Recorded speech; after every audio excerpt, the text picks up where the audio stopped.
Would you be the jerk for calling someone abnormal to their face for obsessing over coffee? We'll get into that in a bit, but first, am I the jerk for telling one of my daughter's classmates' moms to freak off about what I put in my daughter's lunch? For some context before the story, I, 38-year-old female, cook Asian foods regularly for dinner, and for my daughter Lily's, 7-year-old female, lunches at school. This is because my family enjoys these foods. I like to cook these foods, and my mom cooked a bunch of these foods growing up since she's half Japanese. Oftentimes, I'll either give my daughter some leftovers from last night's dinner, plus a fruit or veggie and a snack, or I'll make her a quick little bento box or some other thing really quick. So after school one day, my daughter wanted to play on the playground for a bit before we went home. I said she could for a few minutes and she ran off to play. I was waiting next to this other parent who we'll call Deborah. While I was waiting, Deborah came up to me. Deborah said, "Are you Lily's mother?" I said, "Oh yeah, I am. Why?" She says, "Well, your daughter's lunches have been bothering my son, and I would like to ask you to pack something else." I said, "What? How are they bothering him?" She then proceeded to start talking about how her son was complaining about my daughter's lunches smelling terrible and that he thought it was disgusting. She also said her son didn't eat most of his lunch because he was so grossed out. I said, "Okay, I understand your son doesn't like the smell, but can't he just sit somewhere else?" Deborah says, "Are you kidding me? My son shouldn't have to put up with whatever crap you make your daughter bring to this school. It's disgusting." And she started making more vaguely racist complaints, but I was fed up at this point. Listen, I understand your son might not like my daughter's food, but he can very easily just not sit next to her. I'm not changing what's in my daughter's lunches because you and your kid don't want to exist near Asian food. Freak off. She angrily stomped off with her kid then, and my daughter finished playing soon after, so we went home. I talked to my husband about it, and he said that maybe I shouldn't have told her to freak off to avoid her bothering us in the future. Am I the jerk? Yeah, I definitely don't think OP's the jerk here. A person who's clearly being intolerable of other people for what seems to be racist reasons? I think you have every right to tell him to freak off. Sorry. Also, hi, I'm Steven, and if you guys enjoy getting to decide whether or not all of these people are jerks, why not hit those like and subscribe buttons down below? That said, our next story is, am I the jerk for calling my husband's ex a crappy mom? I have a 19-year-old stepdaughter. We're very close and I love her. My stepdaughter's not close to her mom for multiple reasons, mainly because she favors her older brother. My stepdaughter's posted about it a couple of times in social media, posting pictures of things her mom buys or does for her brother and not for her, with a caption saying, "When you are not the favorite child." A few days ago was her mom's birthday, and stepdaughter only sent her a happy birthday via text and nothing more. A few hours later, her mom posted pictures of her birthday party and an expensive gift that her son had bought for her with a caption, "And some people wonder why he's the favorite." My stepdaughter was about to cry and I was fuming, so I posted a few pictures of my own birthday party, which my stepdaughter threw for me and gave me an expensive necklace and wrote, "This is how a kid treats you when you're not a crappy mom to her." She called me shortly after and called me a bench for calling her a crappy mom. I was only stating a fact. So, am I the jerk? The whole situation makes me kinda sad, but I don't think OP's the jerk here. What they did was solely standing up for their stepdaughter. Our next story is, would I be the jerk if I reported my ex to HR for saying I ruined his engagement on purpose? My ex Dylan, 25-year-old male, and I, 25-year-old female, met in high school and dated for almost 3 years. I broke up with him after I discovered that he cheated on me with a girl who had just turned 17. He was about to turn 20 when it happened, and I went no contact almost immediately. After graduating college, I moved to a different country to get a job in my field of work, but since he got a similar degree and I have terrible luck, we ended up meeting again a couple of months ago when he was hired into the same company and department I'm in. He tried approaching me, but I told him from the get-go that I really didn't want to talk to him more than necessary. He got upset and said that I was being unfair, that he was engaged and just wanted to be friends again, but I held my ground. Our company's anniversary party dinner was 2 weeks ago, and we could invite our partners, but I'm single so I just went by myself. My ex went to the party with his fiancée Mary, and the seating plan went by departments. So we were at the same table and the atmosphere was a bit awkward. Later in the night, when people had had some drinks already, one of our coworkers asked Mary if she knew that Dylan and I had dated before. She said she didn't and asked why we'd broken up. Since this was a work dinner, I just said that I didn't want to talk about it, but she insisted until someone else at the table intervened and changed the topic. A bit after I saw my boss leaving, I said my goodbyes and tried to leave too, but Mary followed me and basically cornered me in the parking lot, saying she really wanted to know why Dylan and I had broken up. I said that was between us and it was none of her business, but she got pushy and wouldn't let me leave. So I eventually snapped and confessed that he cheated. She went back inside and I went home. Monday at work, Dylan told me during our break that Mary broke off the engagement and it's my fault for telling her he cheated on me. So I need to convince Mary to take him back. I told him what happened in the parking lot and apologized for telling her because obviously I shouldn't have, but I refused to help him get his fiancée back because I'm not gonna lie for his benefit. He said I'm being a bench and just trying to get back at him. Some people started throwing some weird looks at me after that, and apparently it's because he's been bad-mouthing around the office, me, and saying that I ruined his relationship on purpose because I was jealous. I told my friends I'm considering reporting him to HR for pulling this crap. Some agree that I should do it, but some think that risking his job for this would be too much, since a bit of office gossip isn't really gonna hurt me, and he'll eventually let it go. So, would I be the jerk if I went to HR to report him? Honestly, I think this will be a lingering thing that just makes things harder for OP unnecessarily until they report it. Absolutely, they shouldn't be forced or feel like they need to be silent about this. There's no guilt on their part. They didn't do anything wrong. Our next story is, am I the jerk for forcing my brother to buy me a new engagement ring? I'm 26-year-old male, proposing to my girlfriend, 24-year-old female, on our 4th anniversary, September 30th. I've been planning this for about a month, and I picked the ring a couple weeks ago. The one I got was on sale, so I managed to get it at a surprisingly low price. Last weekend, I told my brother, 33-year-old male, about my plans and showed him the ring. He informed me that he was proposing to his girlfriend, 29-year-old female, as well. The next day, my brother came to my apartment while my girlfriend was out. He asked me if he could borrow my ring to propose to his girlfriend. I thought he was joking at first, but no. His plan was to propose to his girlfriend, explain he was using my ring as a placeholder, and then take her to pick her own ring later. His reasoning was that he didn't want to spend too much money right away in case she didn't say yes. I'd never heard of placeholder rings, so I said no and the conversation moved on. On Tuesday, he proposed to his girlfriend with my ring.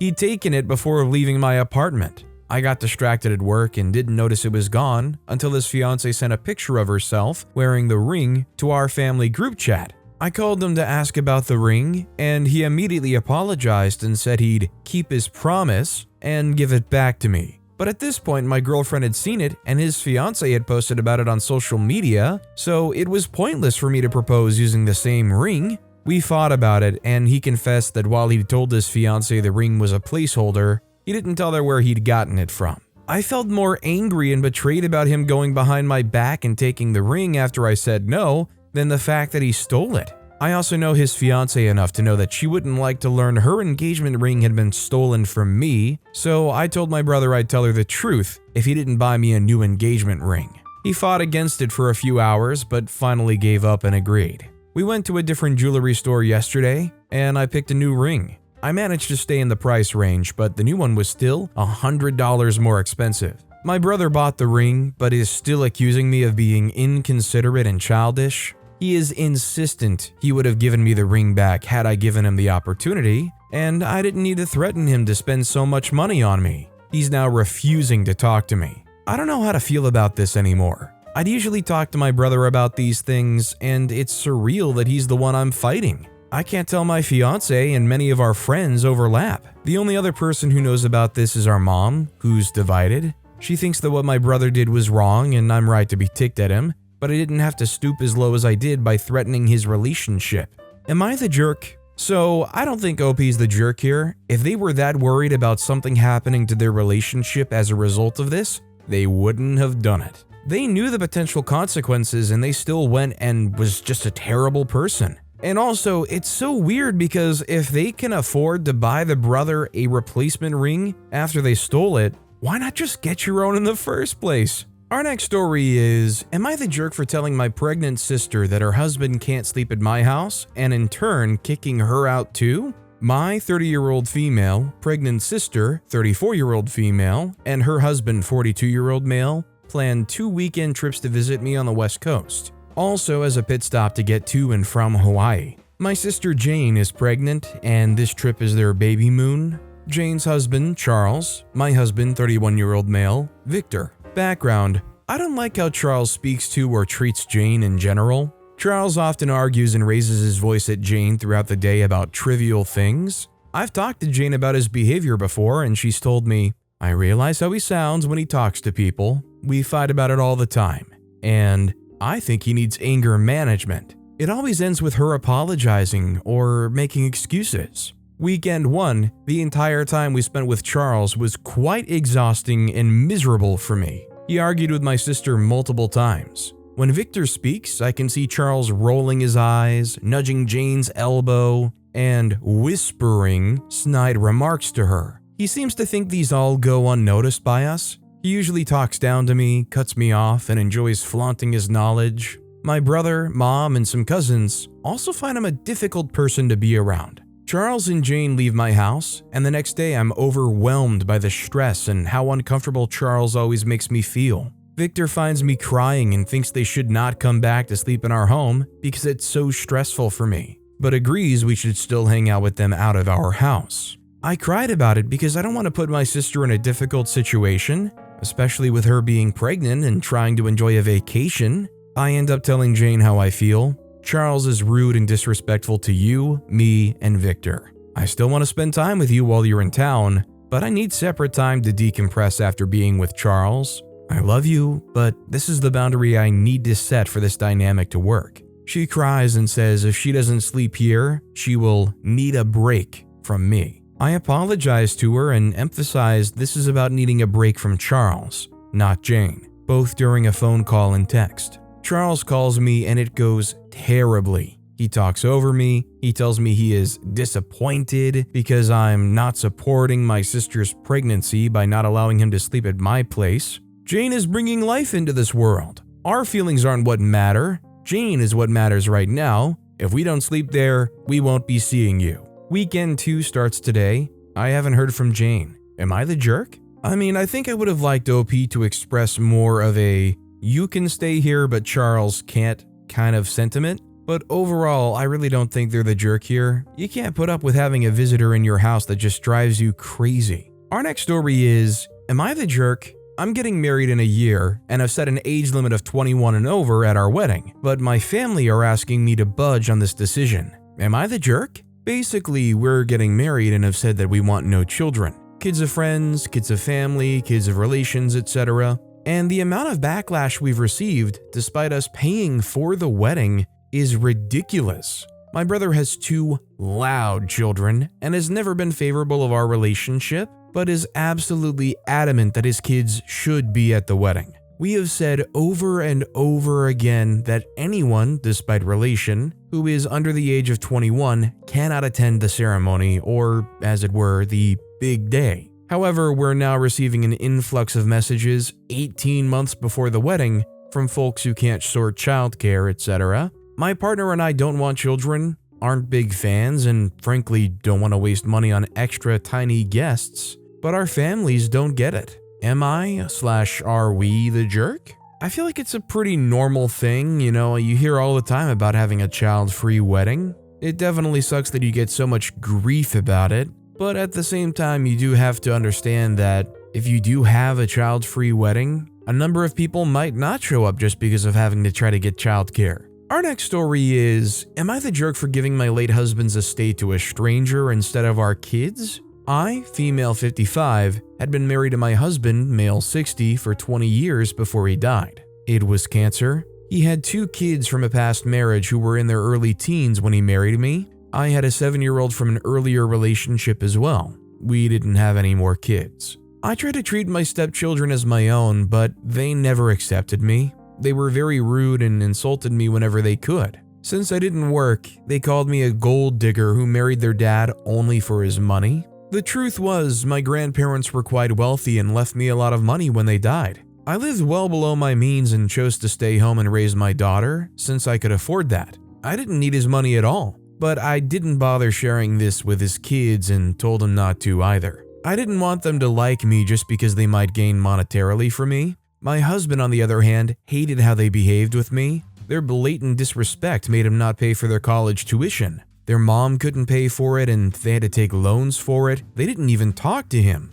Even when he got cancer, they refused to come see him. For 3 years, we struggled with the treatment. My daughter came to visit from time to time when she could. During this time, the only person who really helped both of us was someone we were not related to at all. This girl in her late 20s waitressed at a cafe we frequented. She was a single mom taking classes at community college at night, working during the day, and raising her 2 kids. She took a liking to us, and when she learned that my husband was sick, spent whatever time she could visiting him. She has stayed nights at the hospital when I needed a break, and basically been the daughter we wished for. When he died, she helped me arrange the funeral. His kids came on the day, and all they wanted to know was about their inheritance. I felt sick. When I learned that my husband had left his estate to me, whatever is left after settling his bills, and it was around $25,000, I decided to give it to the girl who helped us both so much. She tried to refuse, but I insisted she take it. She needed it, and in my opinion,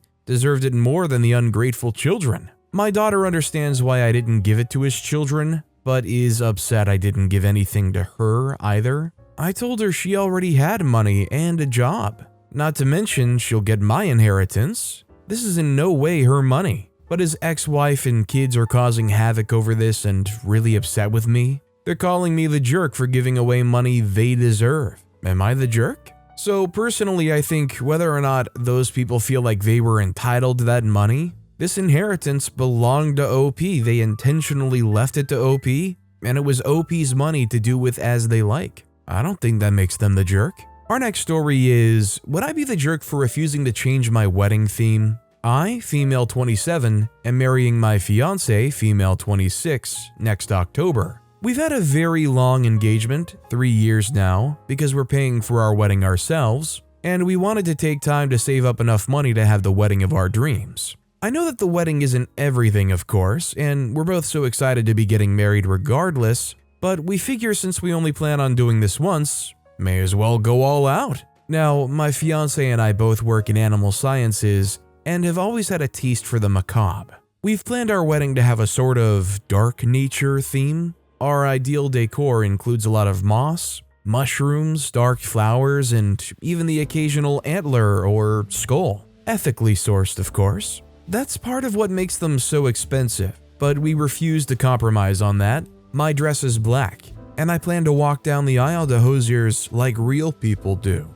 We've booked a venue in a nearby national park and plan to have the ceremony deep in the forest with a reception at a nearby pavilion. Of course, my fiance and I acknowledge that our taste is weird and not what most people would do for a wedding, but we've talked long and hard about it and this is what we want. Our friends are all excited with us, but the issue comes from both of our mothers. I'm the only daughter in my family and my fiance is the only child in hers, so our mother have both been excited to plan their perfect wedding. Unfortunately, they disapprove of almost every decision we've picked, and it caused quite a few arguments. My fiance's mother has gone as far as to call my fiance crying about how she's ruining her only chance to plan her daughter's perfect wedding. Now, our theme is important to us, but not as important as our families. Our friends have encouraged us to not back down and stick up for what we want, but neither of us want miserable mothers. Would I be the jerk if I tell the collective moms that this is what we've decided on?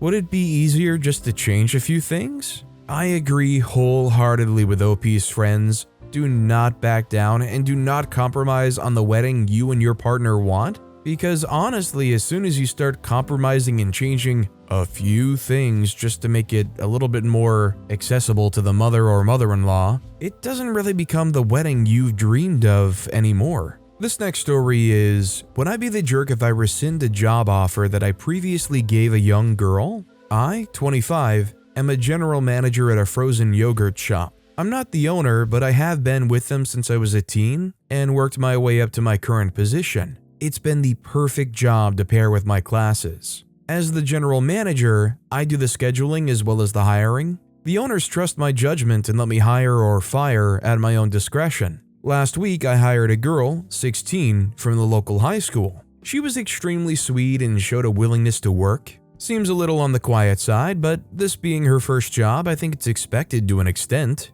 There were zero tells or mentions that she may be special needs. 2 days after hiring her, she's not supposed to start until this upcoming week, her father came in and introduced himself to me. He was polite and thanked me for hiring his daughter and left his phone number, telling me to call him after I'm off. I was confused by this as I've never dealt with a situation like this, but I did call him. He thanked me again, but then said his daughter has severe anxiety and a slow learner, and that I need to make special accommodations for her. Here is what they are. Do not schedule her for more than 3 hours at a time. Please allow her as many as she needs 10-minute breaks when she starts to appear overwhelmed. He said that if it's very busy, it's better to just let her sit in the back room and watch YouTube. Her school comes first, which I understand, but he said when she has significant homework, she will need to call off. Gave her plenty of compliments and let other staff know to go the extra mile to make her feel welcome.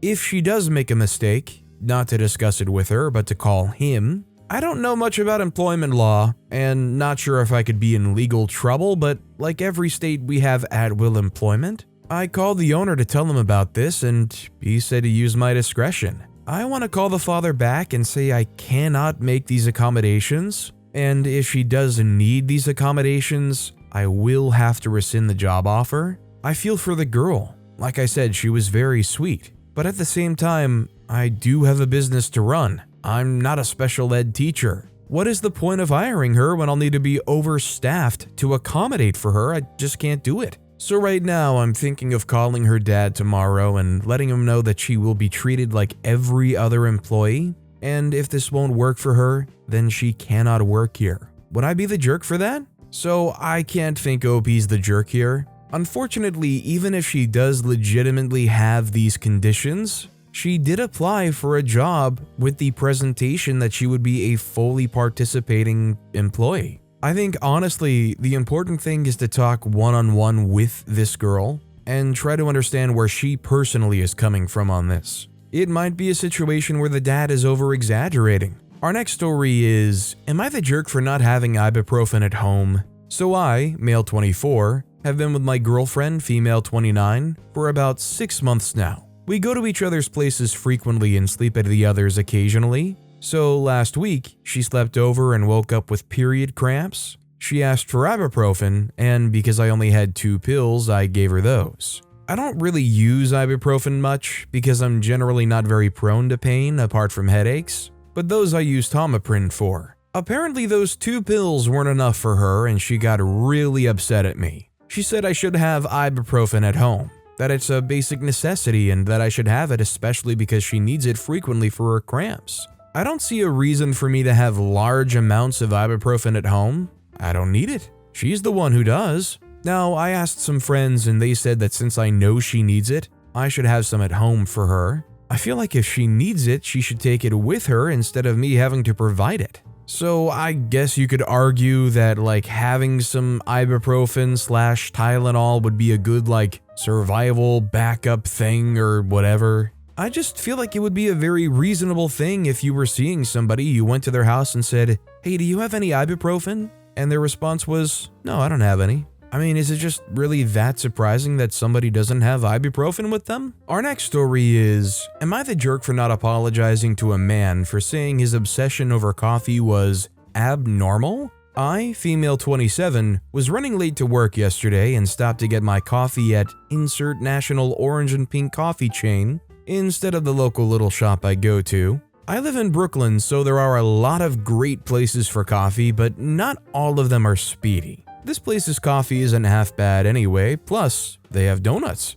Enter coworker Parker, who is a self-proclaimed coffee snob.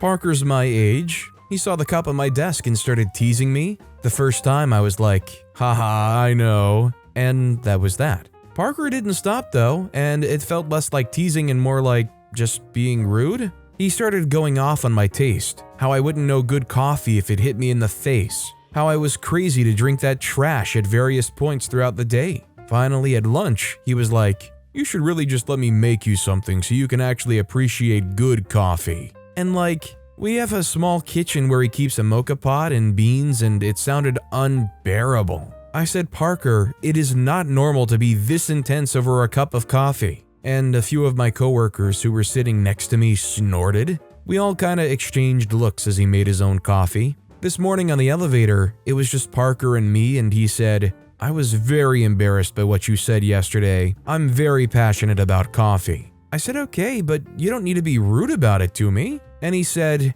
it hurt my feelings and you should apologize. He then divulged that he's autistic and coffee is a special interest of his. I didn't want to apologize, but this is making me rethink it. If anything, to keep the peace, I don't know if I should. Would I be the jerk if I don't? I mean, I understand that with their condition, it's hard for them to fully understand the social cues, probably. But first of all, OP had no awareness of that, and in that moment, they had been feeling harassed multiple times over directly about this coffee thing.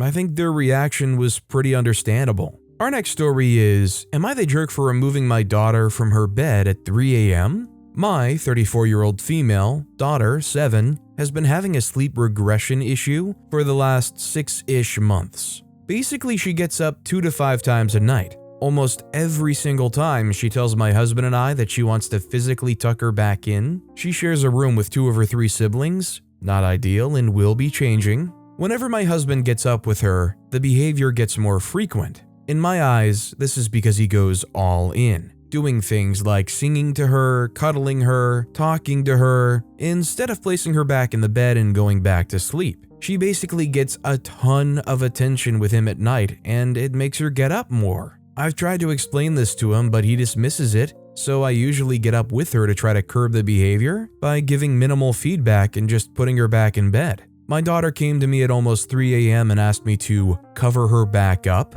I was admittedly short and irritated. I took her back to her room and told her she is a big enough girl to cover herself with blankets. We'd practiced this and talked about it, so it wasn't like I was expecting her to do it herself out of the blue. She refused, so I told her good night. She began full-on screaming at the top of her lungs and crying. I tell her that I'm going to count to 3 and she can either stop screaming or we can go downstairs. At this point, she's woken her siblings and I'm trying to contain the situation. I count to 3, she's screaming more. I lift her out of bed and lead her by the hand to the stairs. At this point, my husband is up.